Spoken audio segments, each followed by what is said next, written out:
You're listening to Dead Air Podcast, part of splatterpictures.net.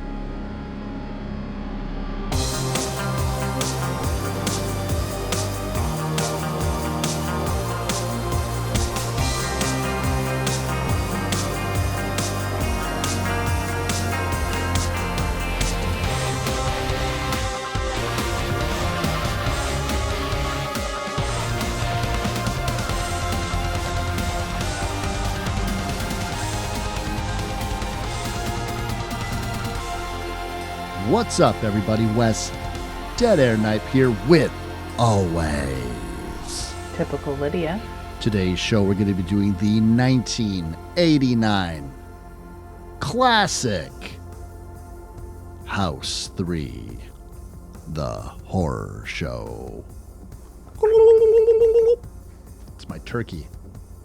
That's pretty fantastic, Wes. I mean, I could have thought of a few other sounds. We could even put in a little Harry Manfredini sting in there to go along with it, but the turkey sound, okay. The turkey thing is the most memorable aspect of the movie to me. I could have done cat noises, but I've done a lot of cat noises over the years. It's like I've done a lot of wolf howls. So I tried to, I got to dig deeper. Sometimes when I can't think of anything, I've resorted to just doing lines of dialogue because I can't think of anything. But today, I got you with the turkey noise. I like that. This is a Chris pick. If there's any pick to be had, it's a Lydia pick. Chris, my husband, had mentioned this ages ago, and I probably forgot about it, and then we watched it not long ago, and I was blown away. As a huge fan of the House franchise, ? I liked House 2. I vaguely knew there were other films, but it's like the Children of the Corn boxed set. It's just not a thing here in North America. It's just not, the way that it is overseas. I forgot that this existed. And if you would have shown me the horror show and not mentioned that it's House 3, I'd have had no idea, quite obviously, after watching it. It should be very obvious to anyone that has watched the horror show that it is not obviously a House sequel. And I am so glad that he brought this to our attention, because the thing that made him think of Dead Air when he discovered our show... Wait, let me rephrase that. Sure. When Chris first discovered our show, he thought of films like this and expected us, rightfully so, to cover some of the greats, right? And we do. And this is one that's just not crossed the radar for whatever reason, and he kept expecting that we would eventually get to it, or that we'd both seen it. Neither is true. No, I had not seen House 3, the horror show, a film so different from this wildly inconsistent franchise that it was only known as the horror show here in the West. Overseas, it had the added title of House 3 to keep that continuity. Sean Cunningham desperately scrambling around trying to find another iconic killer. Maybe he suspected that there would be legal troubles around Jason Voorhees down the road. Certainly there have been. Back then, Did he perceive that? Did he think that could happen? Or was it just he was looking at contemporaries like Wes Craven, who had multiple bites at the apple with iconic killers, and With the Hills Have Eyes, and of course Freddy Krueger. And so he thought to himself, yeah, I want to do that one too. I want another iconic character. What's better than owning one iconic IP? Owning two iconic IPs. But I think House is a victim of a lot of spaghetti getting thrown at the wall. A lot of spaghetti getting thrown at the wall, and zombie grandpa, outlaw Western men. I mean, and giant, what is it, a marlin, a stuffed marlin that comes to life. Like House 2 reminds me a lot of Evil Dead 2. Too evil, too terrifying. And it is like it is a lot of spaghetti getting thrown at the wall, a lot of animatronics getting thrown at the wall, a lot of laughing stuffed deer mounts and stuff. Like it's gonzo. And that is why I loved House 1 and 2 because I watched them as a kid. I mean, this House 3 came out in 1989. I was like smoking cigarettes and a full on adult by then. Oh, damn. I always forget Not our really. slight age difference, but no, I was still quite young in 89, but this absolutely passed me by. Nah, I wasn't quite a full on adult. I don't think I was smoking either, which is a lie. But I was still only 4 years later going to college, right? So, like, a big difference from the little tiny kid running around the schoolyard in my elementary school quoting House and House 2 with my little schoolyard friends, right? So, like, a big difference. I loved the House films, and this is darker, much darker, but just as gonzo. Yes, I would 100% agree with that. Again, I'll be going back to the inconsistent well quite a lot, whether you're talking about the Boogeyman trilogy. Our last episode, we did the Evil Dead Trap, Hideki, and Evil Dead Trap 3. Also, wildly different types of films. Slumber Party Massacre, very different types of films. And this too struggles very heavily. And you could tell that to the point in which I'm wondering, why be so covetous of that House title when there's nothing that you could point to specifically about those films, with the exception of there is a house. It's never the same house, except for, I suppose, 1 and 4. But there's so many wildly different things about 1 and 4 that you may as well have just started all over again. It is weird to me that they would be covetous, as you say. Perfect word for this. Because there's no point to it either. Because they could have called this something a little more eye catching.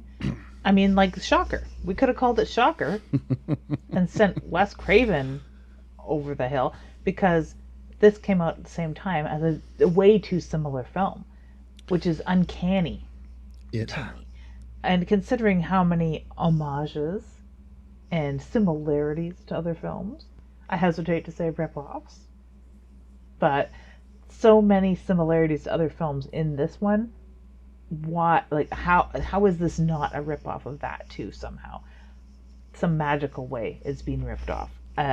It's creepy in a way. So one must have been delayed, already viewed, and ripped off. I don't know how to explain it. Maybe you have some insight on that one, but like, why not call it like Retirement Day, the horror show, or something like that? Or I don't know. It's a cop's nightmare, but that's a bad title. Yeah, it would be a little difficult. The phenomenon that you are noticing happens in Hollywood from time to time. Uh, like Armageddon, Deep Impact, the other guys, Cop Out. This notion that you what was like no strings attached, friends with benefits. Sometimes these movies come out within months of each other, sometimes less amount of time. And what happens is you have a script and you shop that script around and you send it to a studio and they like 70% of it, but they don't like some other aspects of it, or they don't like who's attached to it. They don't want to work with Yeah. these people. And so they say, you know what? Thanks, but no thanks. We'll see you next time. And then once the script leaves the room, they're like, but, what if we take this idea? They haven't even made it yet. And then, of course, the people who walked away from that deal take their script to some other studio, and they're like, yeah, sure, we'll give it a shot. This is how you get this phenomena in Hollywood. It happens quite a lot. Other things that happen quite a lot is super serial killer. Somebody dies in life and they come back. Shocker. Obviously the most famous, but this is not a new phenomenon. You can look to films like Ghost in the Machine. You could look to films like Virtuosity. He was kind of like an AI compilation of a bunch of serial killers. Lawnmower Man comes to mind. Going all the way back to 1936 with Boris Karloff and The Walking Dead. Somebody who's a bad guy who becomes a super bad guy, because the last thing you want to do is give a serial killer more power. But fuck all that. What is this movie even about anyways, Lydia? It is about a super serial killer. It really is. It's about evil. Evil after death. Being so evil. Having such kick-ass one-liners that you can't be contained when the Reaper comes calling. I think that Max Jenke is one of the most buck wild, bloodthirsty, cartoonish serial killers. The moment that you meet this fucking character, he's got the bug eyes. He is cutting himself. Let me just cut this little girl's head off right quick. It's hilarious in the sense that it almost comes off as if a very enterprising 15-year-old boy tried to think about the biggest badass serial killer he could come up with, and it would just be this manic hysteria, murderous mental case. It's like, in a way, it's like Sean Cunningham or whoever, the Ellen Smithies of the world, looked at this film, looked at Child's Play the year before and went, what if he wasn't a doll? Like, what if all this happened and he just switched bodies, not into a doll's body? And that's what it felt like. And that's another, like, super famous killer that comes back, but in a different way, of course, thanks to Damballa. But, like, that's what it reminded me of. Like, Brian James, the guy that plays Jenke, is like one of those guys. I always get told this when somebody says some actor's name and I'm like, I don't know who that is. And they're like, oh, he's been in so much TV and movies. When you see him, you'll know him, but you wouldn't know his name. There's a few of those actors, mostly males, in Hollywood. And he is absolutely one of them, who's a guy who's been in so many things. But I didn't know he had this in him. I did not know he had this in him. Wow. He is, like, it's just madcap laughs for this guy. He said anytime he was asked what's the favorite thing he ever did, this was the role that he repeated. Really? This is the role that he repeatedly said was his favorite thing that he ever did. Ridiculous fun. It looks like ridiculous fun. And he just, I betcha most of those takes were similar to, like, filming any film where you want to let your actor shine and you kind of let them take a couple takes and ad-lib off script and just pick the best one. And I bet you they did that with this film because it just flows like warm molasses. It's just, I don't know, weird. It's what I wanted to say, we talked about this a bit before the show.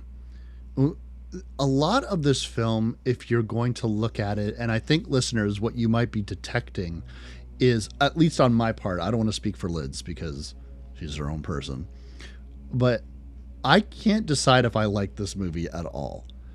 And and I think because it seems like a bunch of drunk friends got together and pulled out a video camera and tried to reenact every horror film they could think of.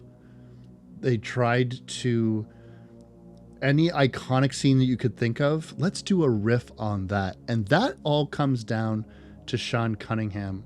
We talked about this before the show had started in our preamble. Sean Cunningham, listeners, is somebody who doesn't need much of an introduction. If you're a horror fan, he was responsible for Friday the 13th, and he also worked with Wes Craven on Last House on the Left was really what took off his career towards horror, and he really wallowed in the genre. Wallowed sounds shitty, but yeah, he's a guy that like worked with Wes Craven and then liked to look at what other his contemporaries were doing. So he saw John Carpenter's Halloween in '78, and he said, let's do one of those. Let's just rip it off. And the ending of Friday the 13th, the dream sequence in which you have one final jump scare, very famously, and he's open about this. He just saw Carrie, and so he wanted to do what Brian De Palma did, and so it's no wonder, and perhaps his early working relationship with Wes Craven, there always seemed to be the last thing that he really wanted to do was have two bites at the apple in terms of coming up with another iconic killer. And in the 1980s, the Reagan era of horror, when things became a little bit more cartoony, a little bit more fun, a little less serious, even though you're talking about serious things, how does Freddy Krueger become a household name that has bubblegum trading cards and action figures when he's a pedophile? A murderous pedophile that was killed by vigilante justice in a brutal fashion, very brutal fashion. A super serial killer. And how do you make that character acceptable, palatable for the general audiences in the 1980s? You make him Bugs Bunny. You make him quippy. You make him have jokes and to talk a lot. Again, a lot of reasons why people like Child's Play. Chucky is a very chatty guy. You can see in the 80s when Hellraiser was first created, Pinhead became more quippy, more puns. He became more the focal point as they tried to make sure that we're going to have like a Freddy Krueger-esque character. And Sean Cunningham openly tried to do something like that with the first House movie with our zombie soldier. And he carried that over into this. But instead of just, I want to have a character that's quippy like Freddy Krueger, he just wants Freddy Krueger. Basically, he's given up the charade here. And he's gone full Cunningham with this one, which is weird in a way because it's not as popular as the other House movies. And you would think that with this golden god of horror that Sean Cunningham would love to be, and he has this sort of dream team in a way. We have the greats here. We have Brian James. He's pretty great. Probably the second most famous actor in this film, honestly, because we have Lance Henriksen. I mean, amazing performance from an amazing dude. It was Sean Cunningham himself, pretty fucking amazing. Harry Manfredini is going to do the music, the score. Wow. I mean, we have the amazing Alan Smithy. I mean, who doesn't know an Alan Smithy or five? Like, whatever. Who cares about Alan Smithy? But we have the music, the song, the song I don't like at all, done by Gleaming Spires, who did a whole bunch of fucking music at the time. They did music in Last American Virgin, Revenge of the Nerds, Devil and Miss Jones. It's an annoying song. It's not that good. None of their music, in my opinion, is very good. But they've got this like bargain bin psychedelic furs sound going on. They have a Hammer-esque cat scare at the beginning of this film. Like, they have all of the things in place. They have so much going on in this film and going good for it. I'm not sure why it just disappeared, like so much dream fluff. You also forgot an interesting cast member, of a film that we've done before. Probably her biggest film that people know her for. This is her second biggest film that people know her for. Dee Dee Pfeiffer, as a beautiful girl. Beautiful girl. It's nice to see her again. It was fun doing Vamp. Speaking of Lance Henriksen, when this film opens up, I couldn't help but think about just a couple of years beforehand, we had done, or not we as a show, but he had done Pumpkinhead. And if you remember the opening of Pumpkinhead, and listeners, if you've never seen Pumpkinhead, do yourself a favor, watch that movie. It's one of my childhood favorites. Surprised we've never done it on the show. But they really lay it on thick in the opening sequences of Pumpkinhead to let you know that Lance Henriksen's character in that loves his fucking son. Boy, does he love his son. And they got a cute relationship, and he is just the greatest, world's best dad. He probably has a mug somewhere underneath all that dusty fruit and veggies. And in this film, I almost would wonder if Sean Cunningham said, Lance, okay, here's what we're going to do, pal. You are going to do all these sequences where you're checking on your children as they're sleeping, and you're going to kiss your wife, and you're just the number one dad. You're the best dad in the world, almost like what you did in Pumpkinhead. Just kind of do that. We're going to lay it on real thick. Because there is a little bit, and this is how come I'm waffling on this, because at the end of the day, despite all of the haymakers and puns and people turning into fucking turkeys, a turkey dinner for lunch, and it's not a holiday. Yeah, who are right. you? I never thought of that. Who are you people? Amongst all of that, here is another story, just like the first House movie, that is very much about PTSD, but not PTSD about a soldier, PTSD of a police officer. That is an interesting angle, and I never thought of that because I did love House 1 for that angle and what it had to say about that, and they did it really well. Here, no, maybe not so well, but it takes about 10 minutes to get interesting because we're sort of dwelling on that and his, what is giving him these nightmares and what is coming up in the big event, the news. Reliving the last night where he was with his partner as a cop, where they arrested Jenke, finally caught him.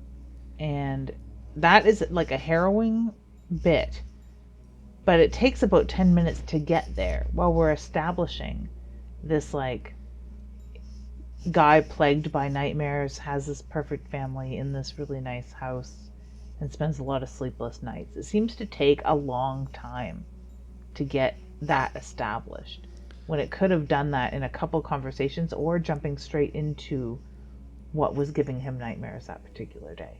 There is a sense in this film that everyone is just waiting for Brian James to start doing shit. Yes. I think that what you have here is a fairly low-key... Lance Henriksen is...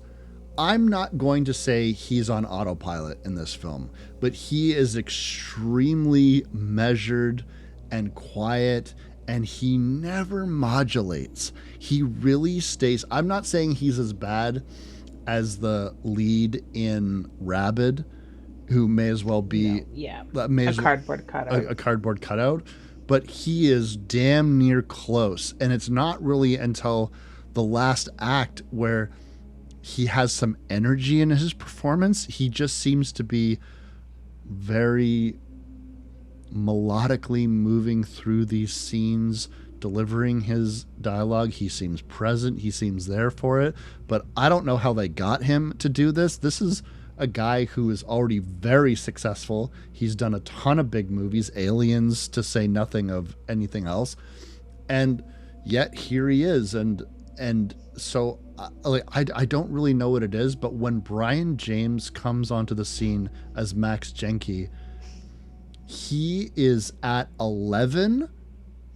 Yeah. And somehow, instead of me having the complaint of he's not modulating, he will hammer off that dial and hit 12 and 13 and 14 and 15 to the point in which by the end of the movie, he is screeching his lines like he's Judge Doom in Who Framed Roger Rabbit. And I cannot look away. And it's not a turnoff either. And maybe having to play to that is where Lance Henriksen is delivering his lines, just saying, like, just being himself because he's a cool looking, cool acting, cool sounding guy. And in the back, he's just coming up with his grocery list that he's going to go take a run to the store in a half hour. At the very end of this film, which I won't spoil yet, there is a scene where there's like, he should have at least a look of wonderment and then surprise or something, but he's just coming up with a grocery list, thinking about how he has to return those videotapes or whatever it is. But you know what? I'll take it because he's fine. They, you could have slot in any really great cardboard cutout, always on his mark, always knows his lines kind of actor. Take a Kevin Bacon, slip him in here. It would have worked just fine. It really would have. What Lance Hendrickson is doing, Lucas is his character. He is having these nightmares because he has put away a maniac in the classic definition of the word. I don't think that Max Jenke has gone a day in his life without killing somebody, and he will or something or something. If you leave him alone too long, he starts mutilating himself. But he's got a meat cleaver, and he will swing it around, and he will kill whomever. He does not give a fuck. And he has finally been captured, and he is set to be executed. And Lance Hendrickson's character, Lucas, insists on being there for that because, in his own words, he would have paid to see that man get executed. And when he goes there, the execution doesn't exactly go as planned because it seems like getting electrocuted only makes Jenke madder. He's getting a boner. This bird's doing this, Yeah, he thinks it's great. He's, the final ride. We watched an Albert Fish documentary, and of all the stupid ass bullshit that Albert Fish has said in his life, saying that he's looking forward to the electric chair because it's something he's never done. That's the sort of attitude we're getting from Jenke here. The dream sequence is kind of hilarious. Nothing I like better than a false waking scene. And we get him, like you said, turn up to 11, then 12, even in the smallest scenes. Little tiny, tiny scenes. But this electrocution scene it's fucking intense. And I worry if anyone thinks that electrocutions are anything like this, then they'd be sorely mistaken on how sad and somber the events apparently very much are. Not like insane like this. And the fact that people could live through so much of it is just horrifying. It wouldn't look as fun as they make it out here. They make it look really fun and bombastic. And it's upsetting. I don't know. I find that the scene is quite upsetting because it's having an idea what an actual electrocution is like keeps running through my mind, and it's just like, oh, this is just such a horrible mockery. It is, and it also reminds me a lot of the fact that we have left the 1980s, or we're about to leave the 1980s, and we are about to descend into the 1990s. And boy, was there a tone in the early 90s with certain types of horror films.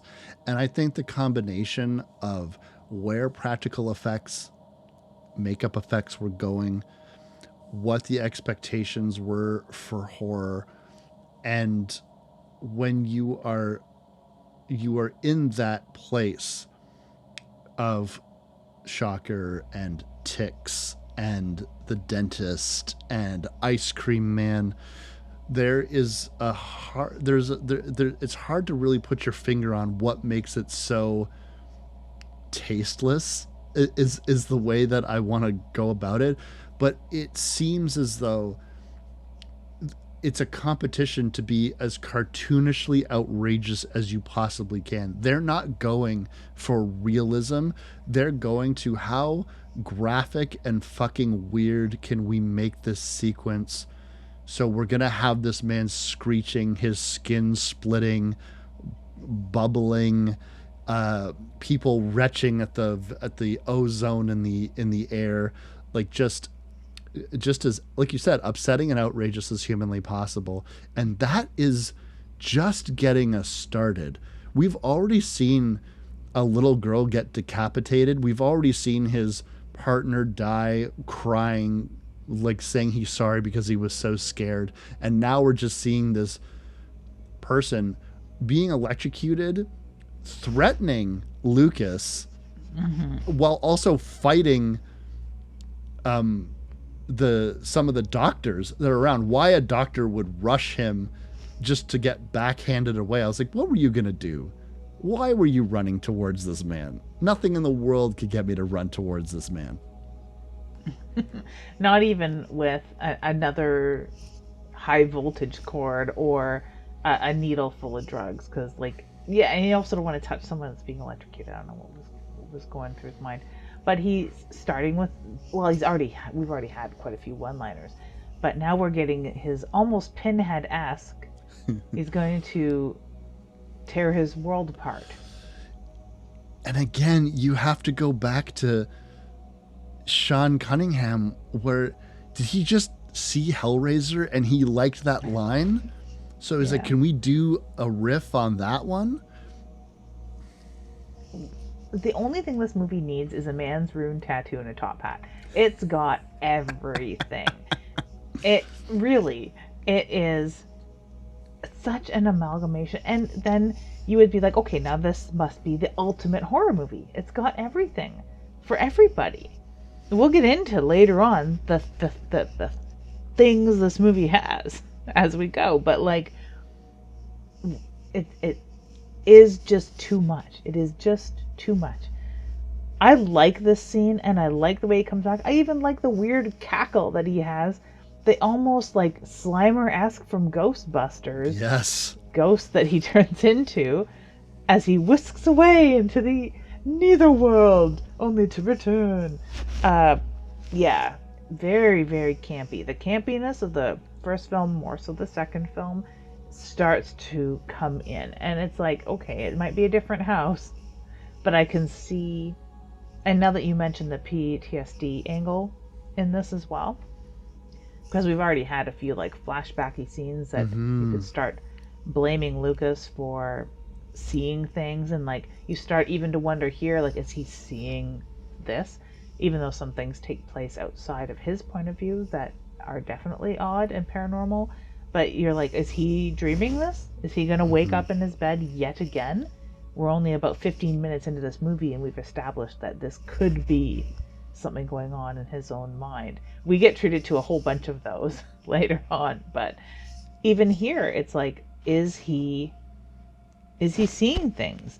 Was this killer, because we haven't really spent a lot of time with this killer on his own. We've only seen him through this traumatized cop's lens. Is he really this insane? Are you buying it that he's this insane? I think that, am I buying that Lucas is this insane or Jenke is this insane? Jenke.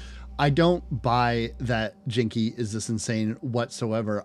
To me, it, again, going back to my perhaps mean-spirited criticism of a 15-year-old writing this character, it's an impression of what insanity would look like. He is the nightmare serial killer you imagine. He may as well, I mean, he does even have a scar down his cheek. He may as well have a striped shirt and a sack of money with a dollar sign on the back of it. Like, it's so outlandish. And again, it's, you know, Brian James is having a lot of fun with this role, but the weird laughter that reminds me of Dr. Giggles, which is not a good thing. Midway through every scene, he's like, I gotta bug my eyes out. Gotta make sure when I'm delivering my lines, I bug my eyes out. But he's so random with it. He doesn't use his eyes bugging to punctuate dialogue, or there's not a particularly manic part of his behavior that seems to contribute to it. It seems like he's just constantly bugging his eyes and not bugging his eyes. And I think that there is diminishing returns when you are at that level the entire time and you only go up, you never go down. I think there's Brian James as an actor. First of all, he's huge.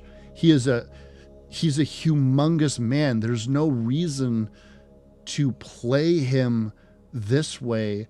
I would almost want to see him play it almost like the killer in The Town That Dreaded Sundown, just like this rage that is palatable through body language, but you don't need to have him screeching, delivering one-liners that aren't good. Like, and acting is about choices, and I just wish that somebody had the sense to just say, some of these are the wrong choices, and you keep making them. So they all must have watched this and just thought, this is so good.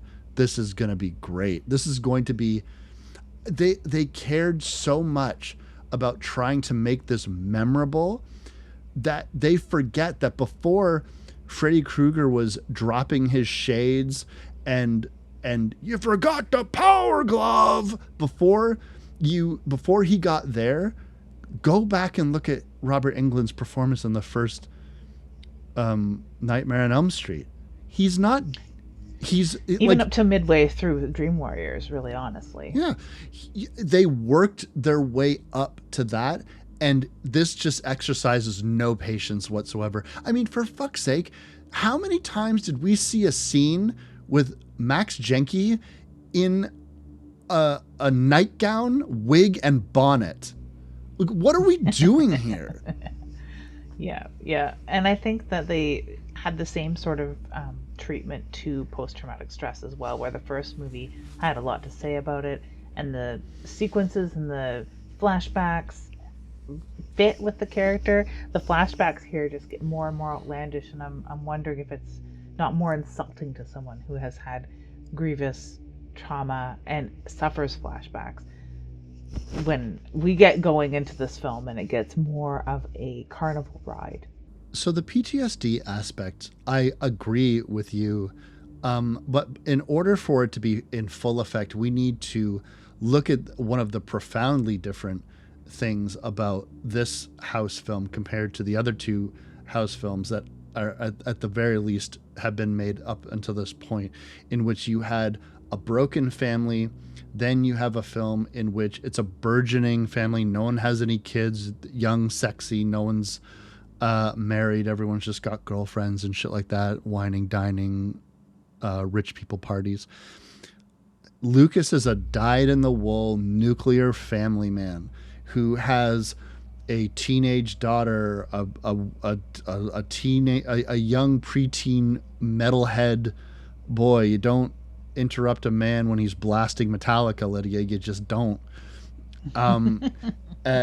He's got a wife, and you can see in where Lance Hendrickson's muted performance throughout these sequences with his family before he has these episodes, let's call them. If there was no supernatural killer whatsoever in this picture, what you would have is a distant, reserved, vacant, broken man who has seen people brutally killed in front of him, saw one of his best friends killed in front of him, had a traumatizing experience in which his main villain in life, who has caused a lot of this trauma, not to mention probably all the other trauma that he's experienced as a police officer, has in a very dramatic way died in front of you, and then you're just expected to go home and have dinner with your wife and kids. And so of course he's distant, of course he's not mentally present. And then these moments in which, from his family perspective, would seem he goes from barely talking, never modulating his voice, never losing his temper, to dangerous outbursts of violence where he's stabbing things. He's shooting the TV like he's fucking Elvis Presley. Like this would be a terrifying hell to live from the family's perspective if this was a serious cop drama about someone with PTSD. So in that We sense, could recut it in that sense. I agree. I really agree. Sort of like if you take the laugh track out of a Friends episode where the psychopath Ross appears. I think about that all the time. You're absolutely right. I think this movie would have been so wonderful and such a perfect film for me as an adult had it had all of the camp cut out of it. A very dark ride for 20 minutes. I wish I would have discovered this as a kid when I was a fan of House 1 and House 2, because I wouldn't have understood all of that. I wouldn't have understood it was overblown. I would have thought Jenke was the coolest thing since sliced bread. I thought I would have I have so much fun with this movie because it has everything, and it would have delivered everything to like a 14-year-old Lydia that would have just been like, yeah, give me more. This is awesome. As an adult, there's a really different take on it because we get to meet the family, and at the time I just would have like sort of rolled my eyes and tuned a lot of this out, but it is in such weird stark contrast. What a nice balanced home life that he has. And he's got this quirky daughter who's just best friends with her mom, and the quirky son who's allowed to blast his music, really, honestly. Scamming people out of Nestle Quick? What a weird angle that this movie Is it takes. because they couldn't... Was the Monster Kid overdone by this point? You know, it's so wild that you say that, because I had the exact same thought where, you know, we've seen horror obsessed monster kids in 50 fucking movies up to this point. This is 1989, people. Like things like The Gate, Friday the 13th, all their, like, tons of the sequels, all this shit has happened and is in the past. We have seen all of these different types of like weird little boy characters. You know, Deadly Spawn, you know, I rest my case. There's tons of characters like this. But then, yeah, let's make this kid a metalhead. We've seen metalhead horror kids before, but let's make him kind of like a weird, like I found a cockroach in my yogurt type of scam artist where he just has multiple instances in which he is scamming companies out of product. Like, and we introduced to this weird habit that this kid has because he has a whole bunch of crates of Nestle Quick delivered to their house. It's absurd. And if you're like, why not just rip off Monster Kids? Just make him a monster kid. Make him ordering masks or wanting more theater wax or whatever. Like, just make him a monster kid. Why they make him a scammy weird? I don't.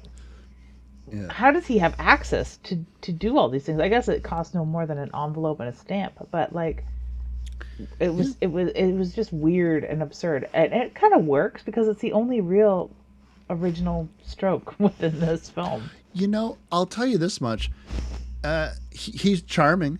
I love their son. Like, he's a charming little scamp. Dee Pfeiffer is also really great in this. His wife Donna, I find quite plain. There's not a whole lot going on with her character. It's, you know, Lucas at one point says, "My wife is gonna leave me." Is she? I've never even heard her. You guys have never had a serious conversation about any of this, and she seems to be content with the fact that you are having constant, reoccurring, severe nightmares to the point in which it gets so bad that he pulls a fucking gun, and she doesn't seem surprised, more just like the stoic sense of inevitability. I will shield my children from what it was bound to happen. But that's okay. You know what? He brings home a cop's salary, and they're gonna go on a trip and just relax, kind of touch grass, as the people say nowadays, or touch sand, whatever. You know, I guess it works. What kind of wife would you wish on a cop like this? A patient one, a reserved one, I suppose. I think that she fits really well. She fits better with the kids and the house and the household than she does as his wife. What do you want to say about old Jenke coming back to life? I found this sequence fucking baffling. Is he a ghost? As baffling as I found having the boyfriend basically living in the basement all day, I don't understand why he was there or how long he was there. But yes, then we begin, another homage to Freddy. The boiler is so prominent in this house that they move into. It's like a new house, and there we have like a they have like a what is it, a parapsychologist. There's a scientist that is like taking readings and shit in the morgue, and I think that character only exists to like get exposition to try to explain what the fuck is going on around here. But this boyfriend, and the weirdest thing about it is, you're right, it never seems like he's coming over. It seems that Bonnie is upstairs getting ready, like everyone's like, yeah, go, like you go and fuck my daughter or fuck your boyfriend, whatever the hell you want to do, and he is just downstairs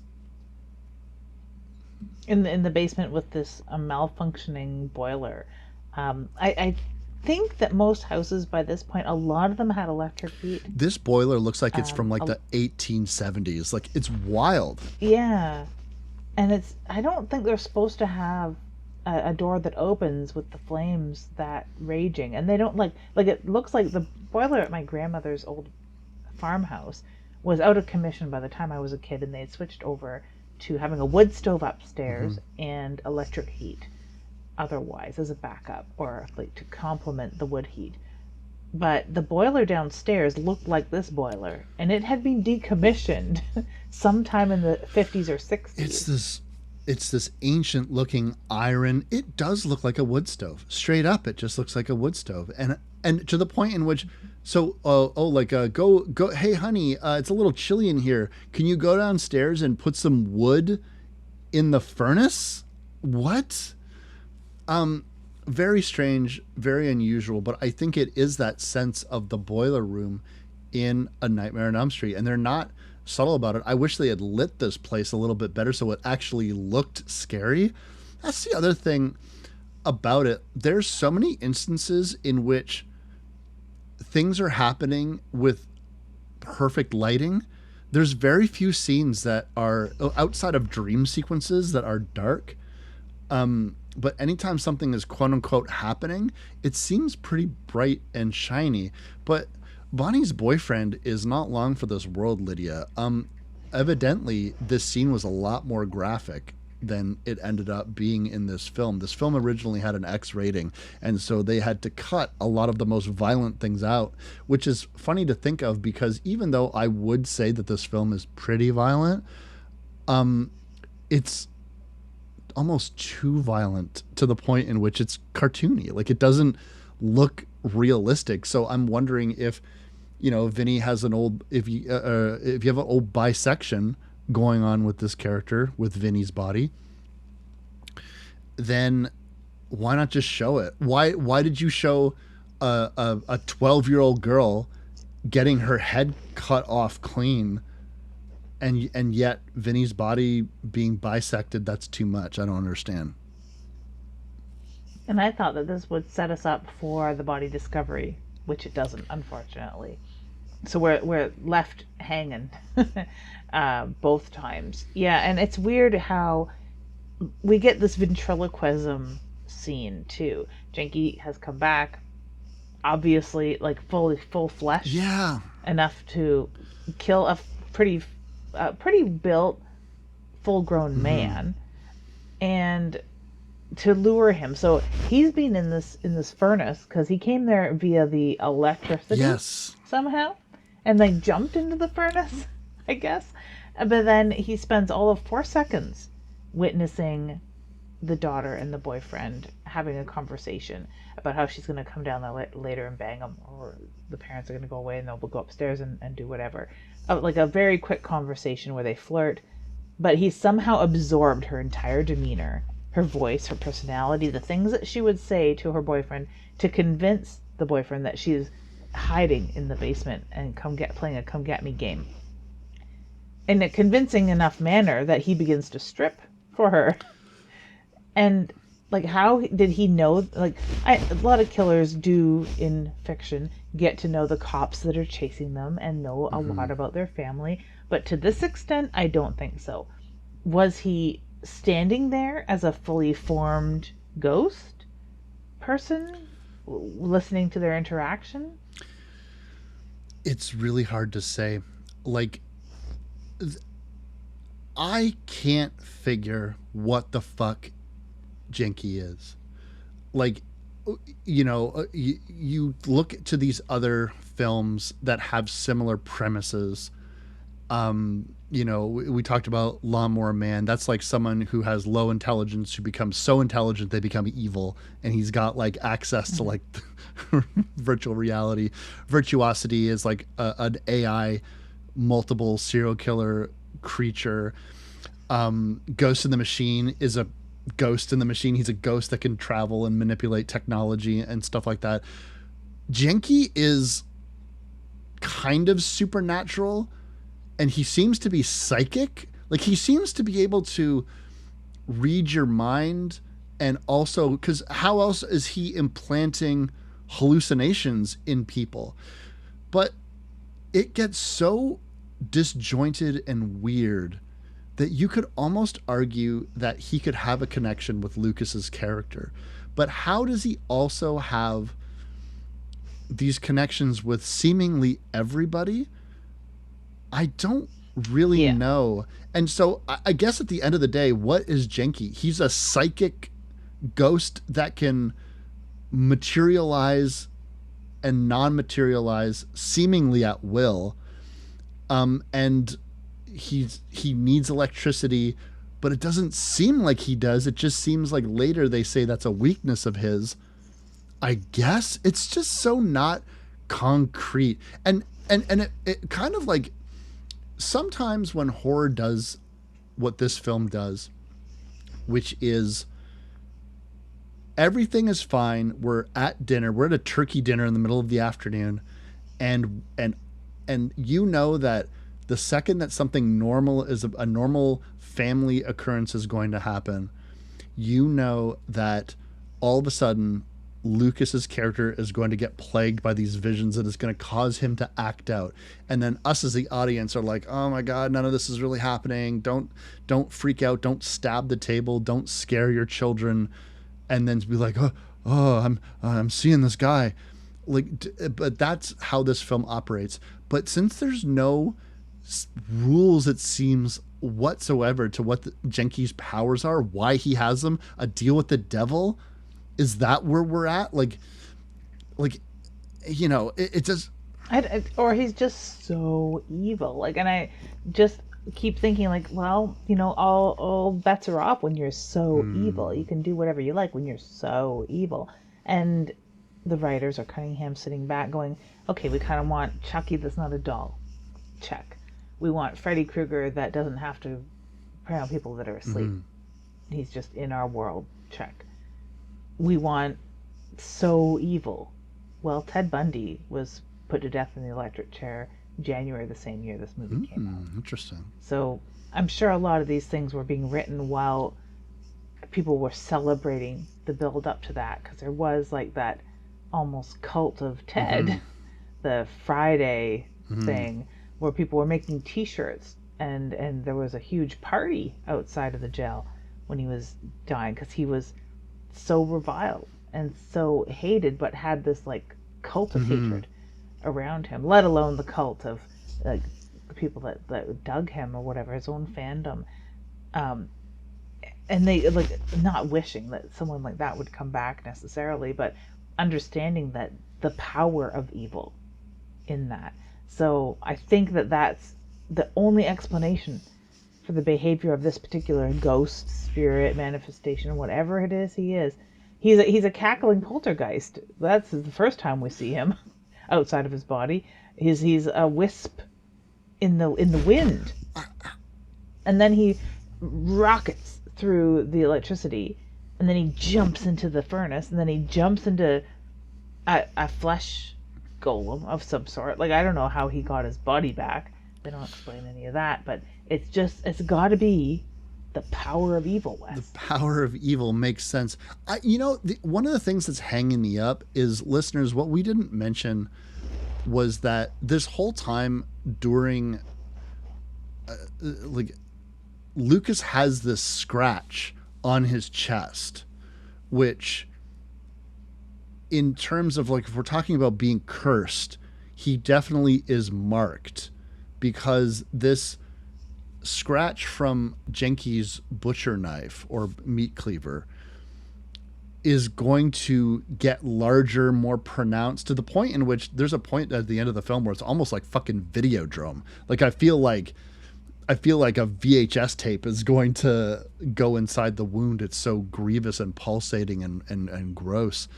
But what we do know for sure is Jenke's plan is to tear his soul apart. Nope, that's not his. No, tear his world apart, family apart. There we go. World apart. Yeah. Mm-hmm. He is plaguing Lucas with these nightmares, these waking nightmares. He's becoming increasingly erratic. He has shown up in a turkey, and he has stabbed the turkey. And now Vinny, Bonnie's boyfriend, has been brutally hacked up in his basement. And that's all the evidence the police need. Well, not his police force that actually know him, but internal affairs for certain. Lucas is a murderer, suffering from stress and everything that's happened to him. And he lost his mind, and he's going up the river, Lids. Well, he's doing things like shooting TVs, the craziness, and he must just like go comatose before these things happen, so his family isn't going to be the best protector. Oh no, wait, they don't really mention any of that. He's only being dragged in because of this body found. They don't really say, you know what, yeah, our dad's off his rocker. They don't like come forward with all the crazy things that he's been doing, and they don't, like, that we see, like, help. They don't protect him either. They just sort of like nonchalantly be like, oh, okay, guess dad'll be back eventually. Do you know, it's crazy, is that interrogation sequence, the second most intense performance is of this random internal affairs guy that shows up for one scene and is just screeching his lines.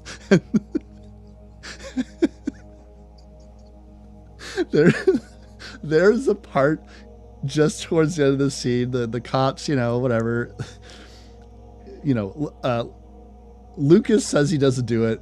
Least convincing performance. It's funny when they're hauling his ass away, he's like, I didn't do anything. I didn't do it. I'm like, that's not convincing. But then he's in the interrogation room, and his friends are like, he's a good cop. He's got all these awards. He's got all this kind of stuff. And this internal affairs guy is just screeching his fucking lines at the top of his lungs. And then, listen to this, gang. If you thought this scene couldn't get any more buck wild, Jenke's is going to show up at the end of this scene, and he is going to be dressed as a different character with little glasses and a hat and a suit, holding a briefcase, and he's supposed to be Lucas's lawyer. And I'm watching the movie, and I'm like, is that fucking Brian James in a costume?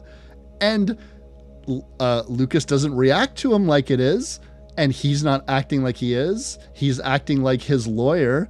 And then all of a sudden, he just kind of pulls off the glasses and it is him. And he's, and I was like, you couldn't, they just, they just put him in a different costume. I was like, they didn't think to make it a different actor. You couldn't have just had a completely different actor play that role and then all of a sudden it just turns into him. They're gonna do it. I kind of am in love with the meat and potatoes. Like, no, just put him in glasses and a funny hat, and then it'll be revealed that it was him.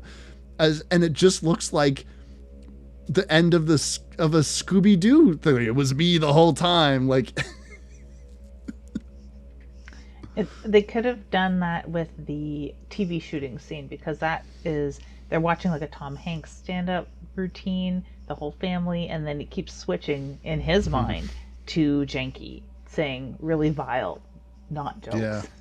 And that's what like convinces them, but it switches back and forth. If they would have done that here, then maybe it would have been too similar to the other scene. Or maybe, I don't know. It's not like they were out of money. I'd like to know the budget of this. I didn't even look that up, but actually. I could. It's probably ample. They probably could have afforded somebody else. I don't know why they would decided to try that either. It is absurd. You know, I can't find the budget, but this movie made less than $2 million, so ouch. Go figure. I mean, they didn't show it to 14-year-old Lydia, who would have, helped float that boat. It must have been much bigger, I'm sure, considering the bills they would have had. Not just for Max the Cleaver Jenke, but for the bigger names in this, the score, the lighting, the settings. They have many different studios. They have some pretty elaborate studios. They must have really spent quite a bit. That's a shame. But we're getting closer to our I don't know what you like, it's a library scene, but it's like one of those things that this movie has, like all of the things that this movie has. It has an abandoned killer apartment that you get to poke through with a psychologist, this sort of Negaverse Justin Long looking guy. He says something that is so wild, where, so if you were to look at the execution sequence and if you were to look at the execution sequence and be like, wow, what a fucking maniac. He just got electrocuted to shit. And he's like standing up and walking and he's like fucking Frankenstein and he's like gonna kick a whole bunch of ass and shit. But how did he do that? Is it because he's so evil, Lydia? No, he trained for it. He was electrocuting himself, increasing in the intervals to build up a resistance to being electrocuted in the electric chair. That's what you do, man. That's what you got to do. And you know you're in a death state, and that's their mode of choice. Yeah. The training. This library scene is not helpful because all it really says is that you need electricity to beat him. Like, okay. It's almost like what they're saying is, we don't want it to be Freddy Krueger where you have to like hold on to him in the dream world, pull him into the real world, and then start kicking his ass, Nancy, go. You have to electrocute him, which will then make him manifest in the real world. But my question is, can't he just do this at will? So how is he a credible threat if he can't manifest himself in the real world, because he's not encroaching on your dreams? He can hurt you in the real world by himself. Now, is the idea he would never manifest himself long enough for you to hurt him? Is that what they're trying to say? Well, it takes a certain amount of time to hurt other people, and he manifests himself long enough to play cat and mouse games in basements. So, anyone could have jumped out at any time and killed him during those scenes. Like, he manifests long enough to like make you shoot the TV or like ruin dinner, or like, he can hang out. He hangs out, definitely, if not on the sidelines, long enough to cause grievous injury. Someone else could ambush him at those times, I'm sure. So it still doesn't really hold water for me. What his triggers are, or if you could like draw him out, that makes sense. Like you could do those things because he's a sadistic maniac that's stalking you somehow, be it through the electricity or the air itself or in your own mind. I'm really glad they have a lot of scenes that prove that he's not only in this cop's mind, because we would believe that if those scenes were eliminated. So it's just throwing spaghetti at the wall. This is a movie that has literally everything. It has like headphones, kids listening to headphones in their bed, being a monster kid rocking out. That's just a horror movie staple, let alone a shower scene, abandoned killer's apartment to poke around in, creepy kids songs. You got kids singing nursery rhymes, just like in Nightmare on Elm Street. You have horrific pregnancies, talking dinners, baby puns, scary warehouse chase. Like, all those things are to come. So, like, why make any of this make sense? We have to string these beads, Wes. Doesn't matter what thread we use. You know, when Lucas is... I just keep laughing and shaking my head like, oh my god, this movie is the ultimate tattoo. Oh my god, yeah. Barbed wire with some butterflies and some tribal symbols and bat wings and a skull with a like 8-ball for an eye with a dice in it. The kanji for power. And a scroll that says mom. I man, after Lucas fucking Hadoukens the police officer and get like that uppercut is outrageous. It was so good. But when he finally gets back to his house, all hell has broken loose. Let me ask you this. I wasn't fucking sure. When Jenkins breaks into Bonnie's bedroom and like says, "I got a present for you," and then she's like, did that happen? Because it must have happened. But like, did he ghost rape her? Like, because that, like, it's wild to me because they don't show it, but the next time you see Metallica Boy, he's just dead. And then when you see her, she's having like his baby, which is him. And then I just think like, oh, wouldn't that be a nightmare? This maniac who wants to destroy you defiled your daughter. But then the scene in which Lucas isn't even there and he breaks into Bonnie's bedroom. "I got a present for you." Like, if Lucas isn't there for that, then that was to Bonnie. And then what happened after that? Did what the implication seems to be. It has to be. And then that also takes time. It's also away from Lucas. Like, he manifests at will and does whatever the hell he jolly well pleases. So now we're supposed to believe that this is some kind of like psychic ghost sex fiend? Like, I don't get it.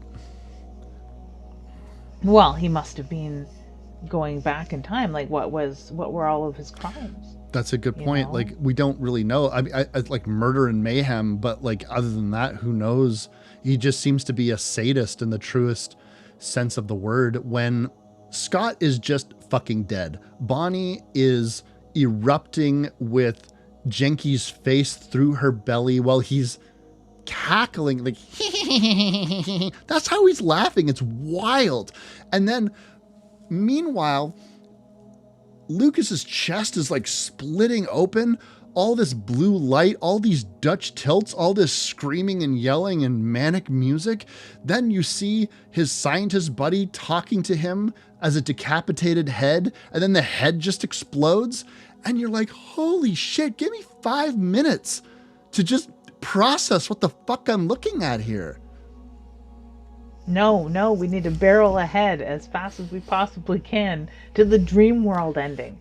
because we need a dream world ending, Wes, because this couldn't have all taken place here, because this is not a gloomily lit warehouse where the initial murder that set this cop's mind in a spiral took place. We need to go there somehow. This sequence in which, you know, his wife, you know, he rescues, kind of rescues his wife, because they end up like fighting Jenke together, which is a nice, like, if I'm going back to like to be serious for a moment, the themes of PTSD here are kind of sweet, in which you have a man obviously tortured by what his job has done to him. And let's take Jenke out of the equation as a rapist, ghost, maniac killer.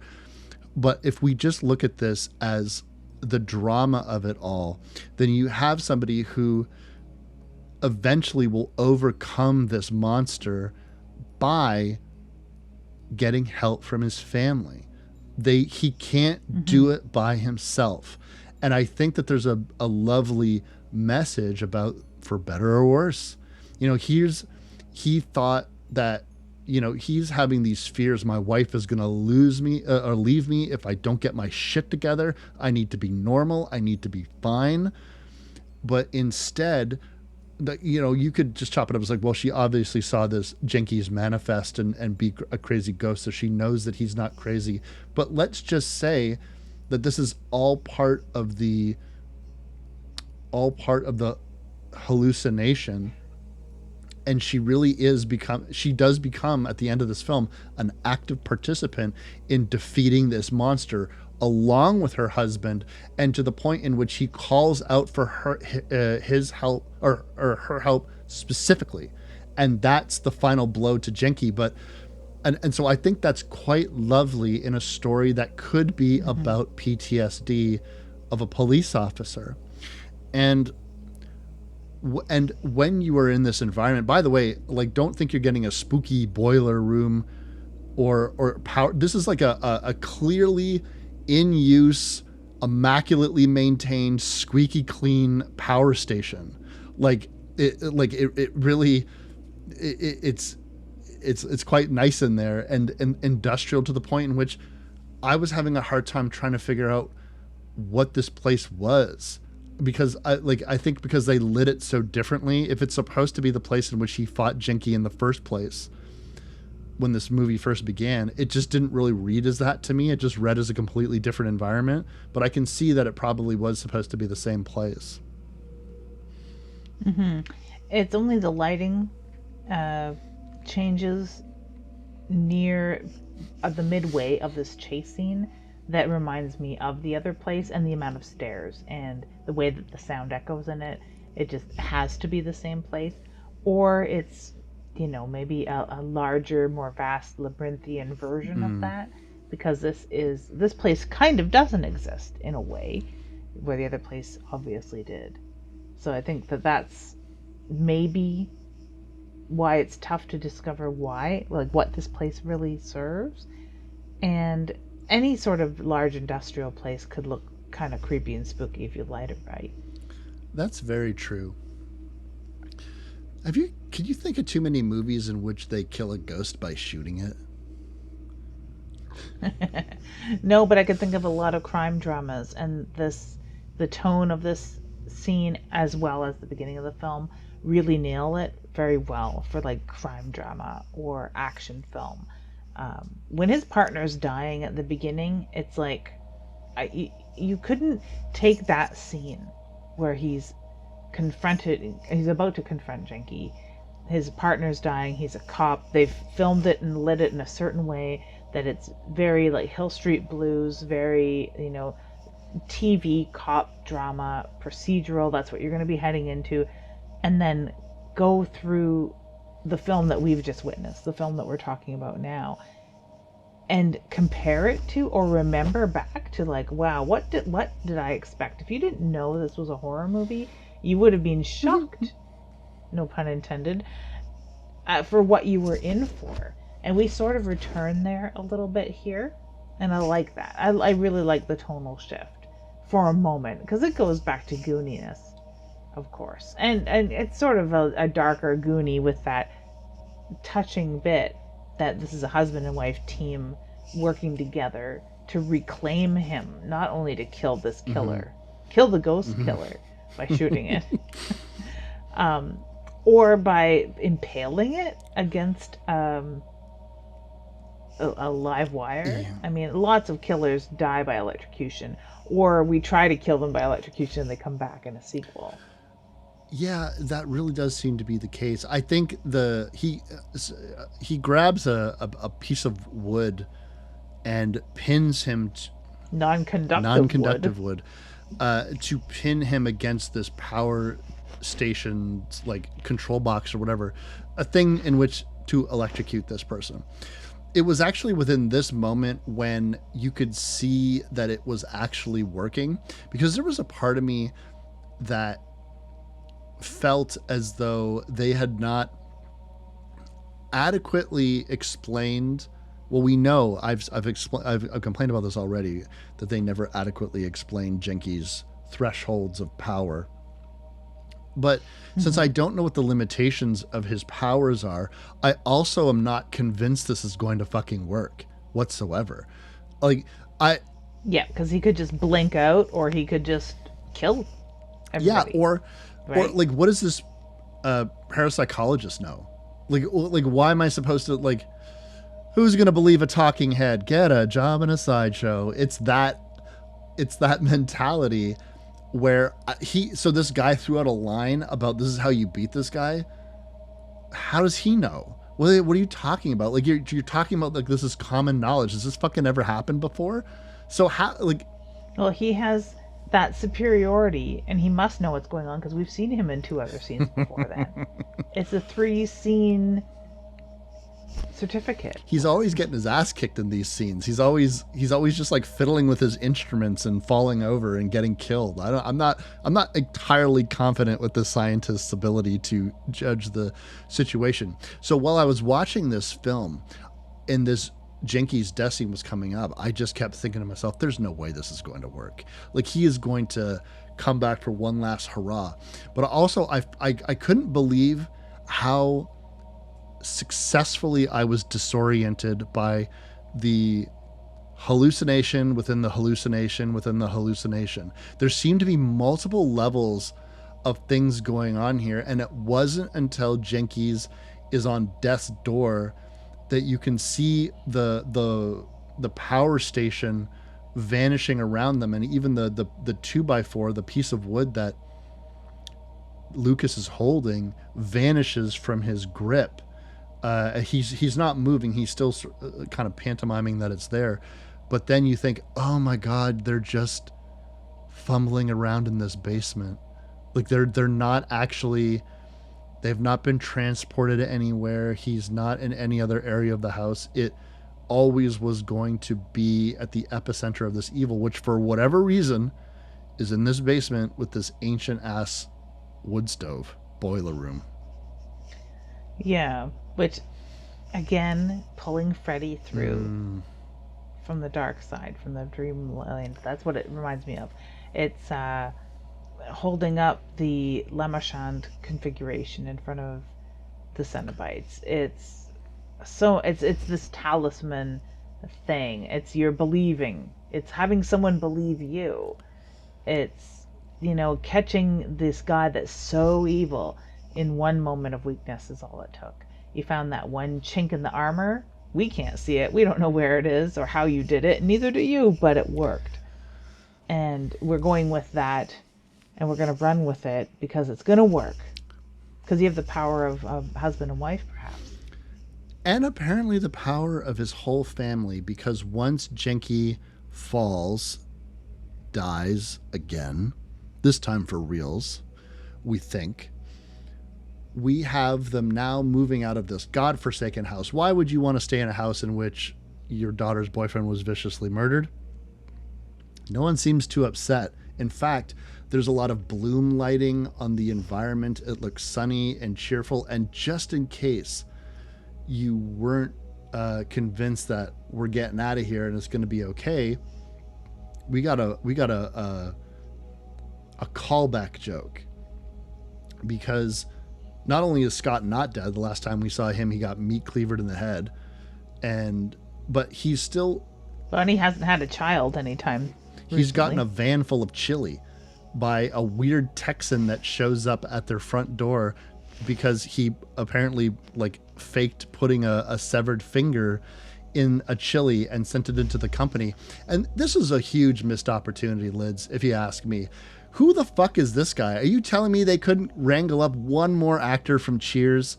Are you telling me that like you had Norm, you had Cliff, you got Sam, you got Woody, Diane, you got all kinds of actors from Cheers that this weird Texan could have been.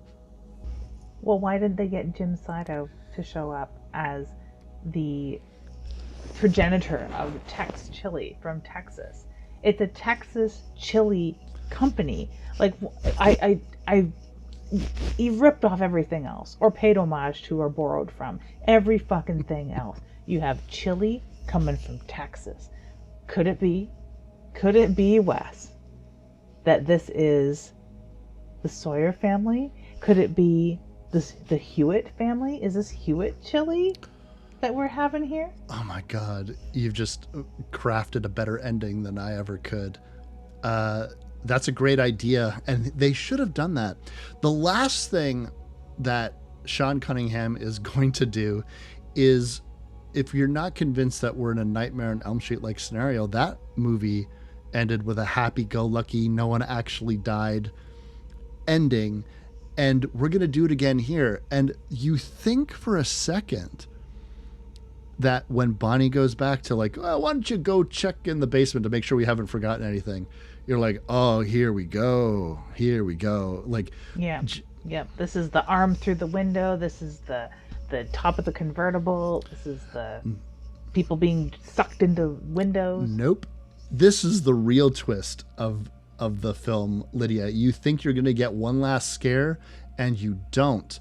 Cosmos, the cat that actually went missing earlier in the film and got killed, was okay after all. And then we're just going to stop on a Polaroid-esque family photo of Lucas and his kids laughing while holding the cat. The look on the cat's face is fucking hilarious because it's a cat and it doesn't want to be there. It doesn't know why it's there. And we're out of here. Credits. And I wonder, for a guy who made a genre-defining slasher that has one of the most iconic jump scares at the end of any movie ever, why didn't he go for it again here? Like, how did he hold back? How could he have resisted after doing all he's done and packed so much into this? I mean, this is also the scene. The first time I watched it, I didn't notice. The second time I did. Just how out to lunch Lance Henriksen is. He's just like, she's got the box, and it's like, I know you know what's in the box. We all know you know what's in the box. This is a movie. And this is, not even surprising to me anymore. What's in the box? What's in the box? And he opens it, but his face, he's not there. He is literally thinking about, should I put mustard in the sandwich or on the bread? Like, what would make the better ham and cheese sandwich, honestly? Like, thinking about his grocery list, thinking about what he's going to do later, hoping that the pool temperature has come up while he's been away. Like, whatever it is that he's thinking about, it's not his lines, the scene, the cat. Should he look surprised for a moment? He's not debating these things. He's just sort of standing there. He honestly has the reaction like, oh, the cat that was missing that we all thought was dead. Oh. Was this maybe the 45th take of this scene? And if they're going to spend so much time on this scene, why not do something bombastic? The whole movie has been just one hit after another, But why not? It is honestly the most shocking thing about this film is that they didn't give Jenke, particularly because that this was their idea for a new iconic killer. He kept wanting to do that. If he tried to do it with House 1, the execs wanted a new villain, and I'm sure they were thinking about sequels because this was still in a place in which they were making sequels. For fuck's sake, they made another House movie after this. And at no point did he want to bring his killer back for another hurrah. It's wild to me. And I'm not saying that it was the wrong choice.